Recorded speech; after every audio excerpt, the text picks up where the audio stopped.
Hello అండి. November 4 జరిగిన ఎన్నికల మీద ఇది బహుశా ఆఖరి వీడియో. ఎన్నికల సారాంశం ఏంటి? పాఠాలేమిటి? చిత్రపటాలతో మీకు చూపించాలని. ఈ మ్యాప్ వచ్చేసి 2020లో ప్రెసిడెన్షియల్ ఎలక్షన్ అయింది. 2021లో వర్జీనియాలో గవర్నర్ ఎలక్షన్ అయింది. ఇది 2021లో వర్జీనియాలో గవర్నర్ ఎలక్షన్‌లో డెమోక్రాట్స్ నుంచి రిపబ్లికన్ వైపు ఎంత షిఫ్ట్ అయింది, ఏ ఏ కౌంటీలో ఎలా షిఫ్ట్ అయింది అన్నది ఈ డైరెక్షనల్ యారోస్. అంటే red towards right is Republican swing అన్నమాట. ఒక్క బ్లూ యారో కూడా మీకు కనపడదు ఇందులో. కోవిడ్ టైంలో జరిగింది అది. అంటే కోవిడ్ మంచి పీక్‌లో ఉన్నప్పుడు జరిగిన ఎలక్షన్‌లు ఇది. ఇది మొన్న నవంబర్ 4వ తారీఖున జరిగిన ఎలక్షన్‌ల స్వింగ్. 24లో ప్రెసిడెన్షియల్ ఎలక్షన్ నుంచి 25లో గవర్నర్ ఎలక్షన్‌లకి ఎలా స్వింగ్ అయింది అన్నది. This is the take away from Virginia elections. Huge swings. First to the right, now to the left. ఇది న్యూ జెర్సీలో హిస్పానిక్స్ ఎక్కువ ఉన్న 3 కౌంటీస్‌లో ట్రెండ్. పసాయిక్ కౌంటీ హిస్పానిక్స్ విపరీతంగా ఉన్నారు. 2021లో ఫిల్ మర్ఫీ ప్రస్తుతం న్యూ జెర్సీ గవర్నర్ తన రిపబ్లికన్ అభ్యర్థి చిట్టరెల్లి మీద 4% పాయింట్లతో గెలిచాడు. పసాయిక్ కౌంటీలో. హడ్సన్ కౌంటీలో 48 పాయింట్లతో గెలిచాడు. కంబర్లాండ్‌లో చిట్టరెల్లి మర్ఫీ మీద 12 పాయింట్లతో గెలిచాడు. అదే 24లో రిపబ్లికన్స్ ఓటేశారు అదే కౌంటీలో. ట్రంప్ 3% ఎక్కువ కమలా హ్యారిస్ కన్నా. అదే హడ్సన్ కౌంటీలో 21లో మర్ఫీకి 48 వస్తే హ్యారిస్‌కి ట్రంప్ మీద 28 మాత్రం వచ్చాయంటే 20 పాయింట్లు పడిపోయింది ఇక్కడ. మొన్న ఎలక్షన్‌లో షెరిల్ గాట్ 50 అంటే slightly more than Murphy got in 21. Cumberland కౌంటీలో 12 నుంచి ఏది రిపబ్లికన్ అభ్యర్థి 12% ఎక్కువ వస్తే డెమోక్రాట్ మీద 24లో కొంచెం ట్రంప్‌కు పడింది. మళ్ళీ కంబర్లాండ్ కౌంటీలో షెరిల్ 4 పాయింట్లు గెలుచుకుంది. ఈ హిస్పానిక్ ట్రెండ్స్ ఎక్కువగా చూస్తారు కాబట్టి దీని మీద నేను దృష్టి కేంద్రీకరించాను. ఈ పసాయిక్ కౌంటీలో ఒక విచిత్రం జరిగింది. విచిత్రం కాదు. ట్రంప్ పోల్ అబ్జర్వర్లను పంపించాడు. అది ఇంటిమిడేట్ చేయడం కోసం పంపించాడని చెప్పి అందరూ అనుకోవటం.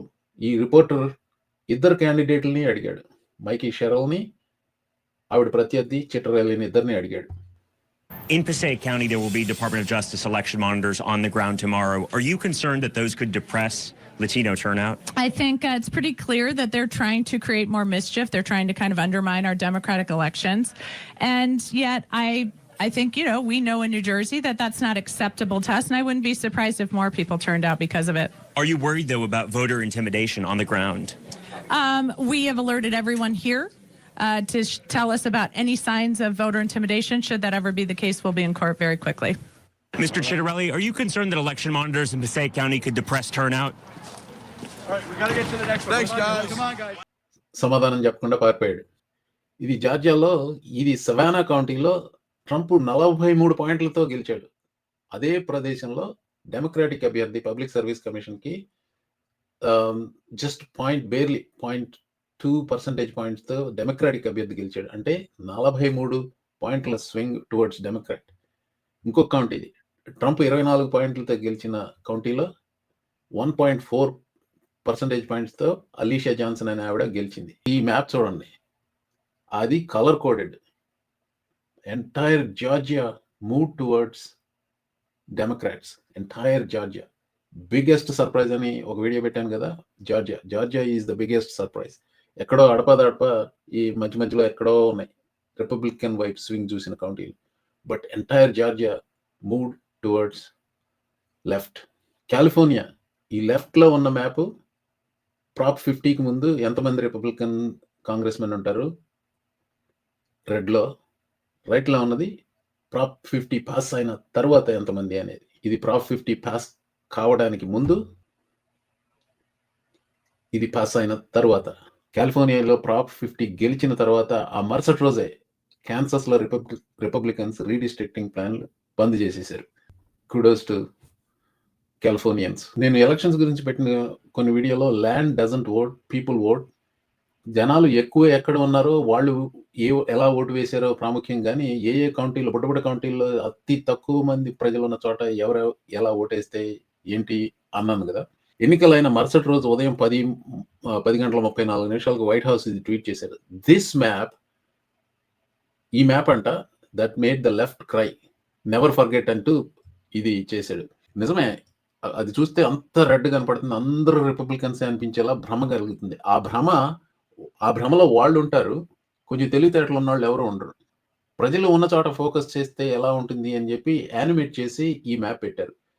ఇది ఎందుకు చూపిస్తున్నానంటే, కొంచెం ఈ విజువల్స్, ఈ దృశ్యాలు మన మనసులో ఎక్కువగా హత్తుకుపోతాయి, మాటలు కాదు. చూడండి, ఇది ల్యాండ్ మ్యాప్, ఇది పీపుల్ మ్యాప్. అదే మ్యాప్ని పీపుల్ ఫోకస్డ్గా పెడితే ఎంతమంది ఎక్కువ ఉన్నారో దాన్ని బట్టి ఈ బ్లూ కలర్ కోడ్ పెడితే ఇలా ఉంటుంది. ఈ పాపులేషన్ మొత్తం ఇంకొక రకంగా కూడా చూడొచ్చు. ఇప్పుడు ఆ యెల్లో ఏరియాలో ఉన్నాయి చూసారా, అవన్నీ ఎక్కువగా డెమోక్రాటిక్గా ఓటేసిన వాళ్ళు. ఆ కౌంటీస్లో, ఆ ప్రదేశాలలో ఆ బ్లూ ఏరియా మొత్తంలో ఉన్న పాపులేషన్ కంటే ఎక్కువ మంది ఉన్నారు.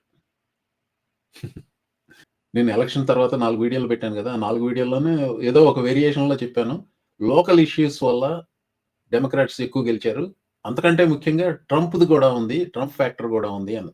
అది నా మాటలో ఎందుకు, ట్రంప్ ప్రాపగాండా నెట్వర్క్ ఫాక్స్లోనే చెప్పారు ఇది.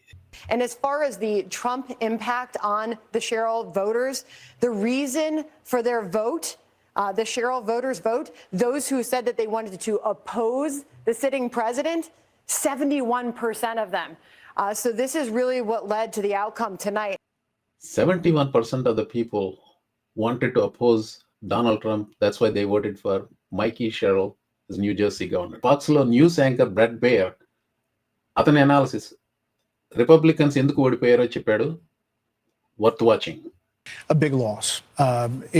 You can say that these states were traditionally blue, but you can also say that heading in, there was some thought that, especially in New Jersey, that Ciattarelli would do better. The spreads here are surprising. Maybe not the results, but the spreads. And if you look inside the numbers, there are some dangerous things.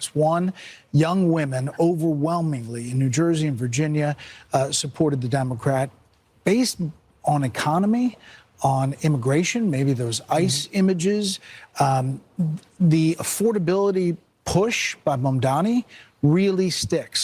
And that's basically inflation and how people feel about the economy. So this dichotomy between how Wall Street's doing and how big business is doing and how you feel about it at home is something Republicans really have to look at closely. But look at this spread in Virginia. It's massive. Do you think that the young people, especially in the Mamdani race, which is fascinating to me, do you think that they were that they liked his solutions that he was putting forward, or he was the only one who was actually talking about it? They turned out in droves. Young people they did. I mean, in big numbers. 18 to 39 came out for Mamdani big. You know, I think Cuomo started to close at the end because he was saying, here's the fearful things, here are the things you have to be worried about. But he was such a bad candidate at the beginning, it seemed like it was too late. What about two things? What about the Hispanic vote? And what about the Hispanic vote as well as the female vote going to Democrats without abortion really being front and center? For the longest time, people thought, well, that was the reason Republicans are vulnerable because the pro-life movement, perhaps women were rallying against that. But that wasn't an issue. No, it really seems like it's economy. It really seems like it's how they feel, grocery shopping, how affordability. There is some other, there's a Trump factor here. He is right to say he was not on the ballot, and when he's not, it doesn't produce the same emotion, but it does produce emotion on the other side. Actually, Brett Baer is not too bad అండి. ఒకసారి రీజనబుల్గా మాట్లాడతాడు. 100% agree. నేను చాలాసార్లు చెప్పాను, spread గెలుస్తారా లేదా అన్నది కాదు నా ప్రశ్న, ఎంత తేడాతో గెలుస్తారో అన్నది చూడాలన్నాను కదా. స్ప్రెడ్స్ అంటే మార్జిన్స్. అలాగే యంగ్ ఉమెన్ ఎంత ఎంతూజియాస్టిక్గా ఓటు వేశారు అనేది, ఆ immigration images, ice images, affordability అంటే బేసికల్గా ఇన్ఫ్లేషన్ గురించి మందాని ఎక్కువ మాట్లాడాడు. ఏ ప్రశ్న అడిగినా కానీ చివరికి వచ్చేసి అఫోర్డబిలిటీ గురించి మాట్లాడుతూ ఉన్నాడు. That resonated with New York voters. అతను ఇచ్చిన ప్రామిస్లన్నీ ఫుల్ఫిల్ చేస్తాడన్న ఉద్దేశంతో అతను ఓటేసినట్టయితే కనపడలేదు, ఎందుకంటే ఎగ్జిట్ పోల్స్లో దానికి దాఖలాలు ఉన్నాయి. ఇన్ఫ్లేషన్ తగ్గిపోయింది, అన్ని ధరలు తగ్గిపోయినాయి, గ్యాస్ ధర తగ్గిపోయింది ఇట్లా అని చెప్పి గ్యాస్ లైటింగ్ చేశాడు ట్రంప్. కానీ when you are paying for it, you know how much you are paying for it. White హౌస్లో కూర్చుని ఎవరో చెప్తుంటే వీళ్ళకి తెలియదు అనుకోవడం మూర్ఖత్వం. ఇప్పుడు మందాని ఒక్కడే ఎక్కువగా అఫోర్డబిలిటీ అన్న విషయం మాట్లాడాడు. ఏ ప్రశ్న అడిగినా కానీ దానికి వచ్చాడు కదా. సో ఈ వారం అంతా Trump is getting triggered by that word affordability అన్నమాట. So that would mean that the whole series of pricing and costs, you know, the groceries and everything else, it was a con job. It was a con job. Affordability, they call it, was a con job by the Democrats. The Democrats are good at a few things: cheating on elections and conning people with facts that aren't true. Facts that aren't true? Isn't that an oxymoron? If it is a fact, how can it be not true? ఉన్నంత turn out ఉండదు. Mid term లెవెల్స్కి చాలా విపరీతంగా వచ్చింది turn out. New York సిటీలో 50 సంవత్సరాల్లో లేనంత turn out వచ్చింది. అదండి. ఇప్పుడు ఈ డేటా అంతా బుర్రలో ఉంది, ఏదో చెప్పాలన్న తహతహం ఉంది. సరే విజువల్స్గా టేక్ అవే ఏంటి, సారాంశం ఏంటి, పాఠాలు ఏంటి అని చెప్పాలన్న ఉద్దేశంతో ఈ వీడియో పెట్టాను. వీకెండ్ చేసే లైవ్ షోలో నేను కిరణ్ గారు దీని గురించి మరికొంత మాట్లాడతామండి. Thank you for watching.